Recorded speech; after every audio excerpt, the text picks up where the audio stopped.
1918, the world was hit by a pandemic that claimed millions of lives. While people dropped dead in the street, women played a significant role in the fight against the so-called Spanish flu.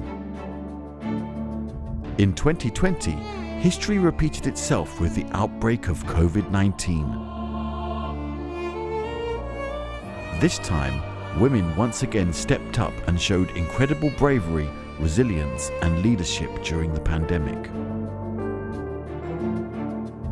This is Beyond Medicine, a tale of two pandemics.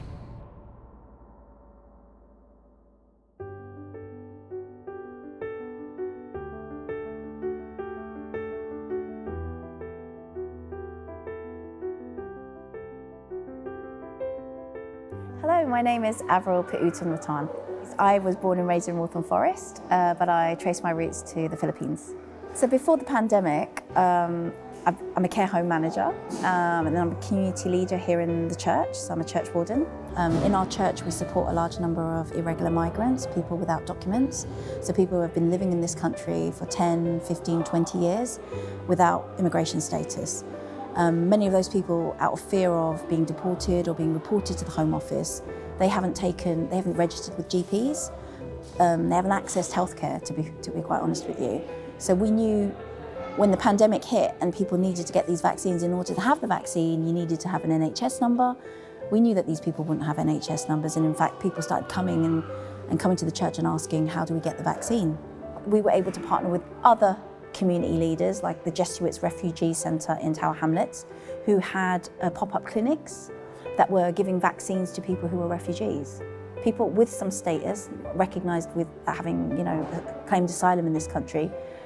The assurances that the NHS did say was, we will only take their first and last names, we won't take addresses, you can be assured of that, so it helped. Assalamu alaikum, peace and blessings to everyone. My name is Sarah Begum Mir. So the reason why we started Plate for Your Suffer was because when I was working as an outreach worker, I learnt that through the job that I was doing, that there was a lot of people that needed food. And I couldn't believe that there was homeless people in UK when it's the fifth or sixth richest country in the world, a very developed country, and they still had those issues where people were not getting enough food. My name is Sheena Guffin. Previous to the pandemic, I work and still work as an actor. I'm a home cook at home, but what inspired me to be involved in the community cook was when the pandemic hit. I'm one of those people that I can't just sit around and not do anything. I always like to get involved and see if I can help in any way. This amazing community cafe was set up by this brilliant woman called Kaz, where we then started doing the cook for lots of different Hawthorne Forest wards, and I coordinate the High Street ward. It wasn't means tested, so it was anybody in need. If somebody said, I'm in need of food, there was no checking, are you sure, have you got benefits? So that it was, if you're in need, you're in need, which I think is the right way to do it, if you like.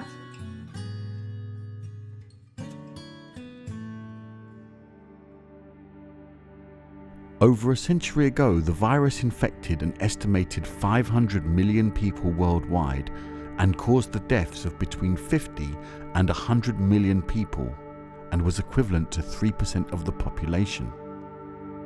But through the newspaper articles, letters and correspondence of those who lived through this time, we can gain a glimpse into the lives of those who were affected by this terrible disease, and how once again women stepped up to support those in need. Bertrand Coping was a newsagent's son from Islington, North London. Mr. Coping explained how first his father fell victim to influenza, and then his mother, and remembers the important role women in particular played. Relays of strange women came in, simply to sit by my father's bedside.